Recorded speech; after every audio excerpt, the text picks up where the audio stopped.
నమస్తే, welcome to yo-yo TV. ప్రస్తుతం మనతో మాట్లాడడానికి మైబాద్ ఎంపీ బలరాం నాయక్ గారు ఉన్నారు. మాట్లాడదాం సార్. నమస్తే సార్. నమస్తే. సో రేపు రేవంత్ రెడ్డి గారి సభ ఉండబోతుంది. ఖమ్మం జిల్లాలో మీటింగ్ ఉంది. సో ఎట్లా ఉండబోతుంది? బ్రహ్మాండంగా ఉంటుంది. కాంగ్రెస్ పరిపాలన బ్రహ్మాండంగా ఉంది. గౌరవనీయ రేవంత్ రెడ్డి గారు వచ్చినప్పటి నుంచి మహిళల బస్సు విషయంలో కానీ, రుణమాఫీ విషయంలో కానీ, రైతు బంధు విషయంలో కానీ అన్ని స్కీములు కూడా మేము కంటిన్యూగా చేస్తున్నాం. కరెంటు కూడా ఫ్రీగా ఇస్తున్నాం. ఇవన్నీ కూడా గవర్నమెంట్లో చేసిన వాగ్దానాలు, ప్రామిస్ చేసింది బిఫోర్ ఎలక్షన్, ఆఫ్టర్ ఎలక్షన్ ఏది కూడా మిస్ కాకుండా అన్ని చేసేందుకు మేము సిద్ధంగా ఉన్నాం.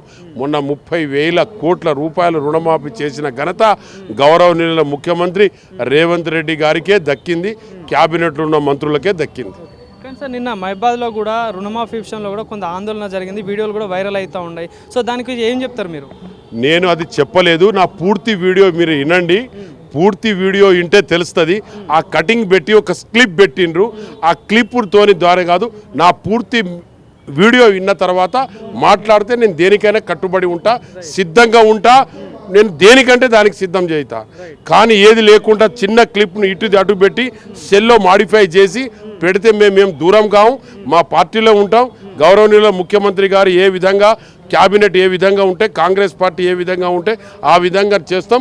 రుణమాఫీ పూర్తి స్థాయిలో గౌరవనీయుల ముఖ్యమంత్రి గారు రేవంత్ రెడ్డి గారు రుణమాఫీ పూర్తి స్థాయిలో చేయడానికి సిద్ధంగా ఉన్నాం, చేస్తున్నాం, చేసి రేపు చూపిస్తాం. కానీ 15 ఆగస్టులోగా రుణమాఫీ చేస్తా అని చెప్పేసి మీరు ఎప్పటి నుండో చెప్పుకుంటా వస్తున్నారు. రేపే అది 15 ఆగస్టు కూడా వచ్చేసింది.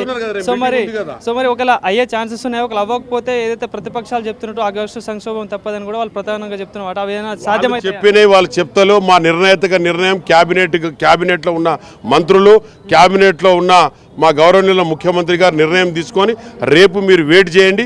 బిఫోర్ 24 అవర్స్ లోపల మీరు వార్తలు వింటారని చెప్పడం జరుగుతుంది. ఇంకోటి, కేంద్రం కూడా తెలంగాణకి అటు బడ్జెట్ ఇచ్చే విషయంలో కూడా అన్యాయం చేసిందని కూడా ప్రధానంగా వింటున్నాం మనం కూడా. సో మీరు కూడా మన పార్లమెంట్లో మాట్లాడారు. సో ఎట్లాంటి స్టాండ్ తీసుకోబోతున్నారు? స్టాండ్ ఏముంది, ఇక వాళ్ళు బడ్జెట్ డిక్లేర్ చేశారు. ఏది కూడా అనుకూలైతేనే లేదు.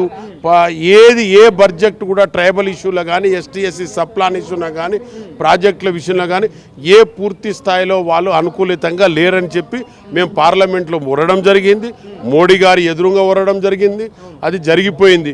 కాబట్టి వాళ్ళు ఏ విధంగా నిర్ణయం తీసుకుంటారో మళ్ళీ వాళ్ళు రిపీట్గా క్యాబినెట్లో ఏ విధంగా తీసుకొని సర్దుబాటు చేస్తారో వేచి చూద్దాం. సో మైబాద్ ప్రజలకి ఏం చెప్పదలుసు? ఎందుకంటే మిమ్మల్ని గెలిపించారు, ఘనంగా గెలిపించారు. సో ఎట్లాంటి అభివృద్ధి చేకూర్చబోతున్నారు? సో ఏం చెప్తారు దీనికి? నిన్ననే 240 కోట్ల చిల్లర డబ్బులు తేవడం జరిగింది. ప్రతి ఒక్క నియోజకవర్గానికి 29 కోట్ల రూపాయలు ఇవ్వడం జరిగింది. గవర్నమెంట్ ఆఫ్ ఇండియా నుంచి తీసుకురావడం జరిగింది. ఇవన్నీ కూడా ఇవ్వడం జరుగుతుంది. మేము తప్పకుండా చేస్తాం.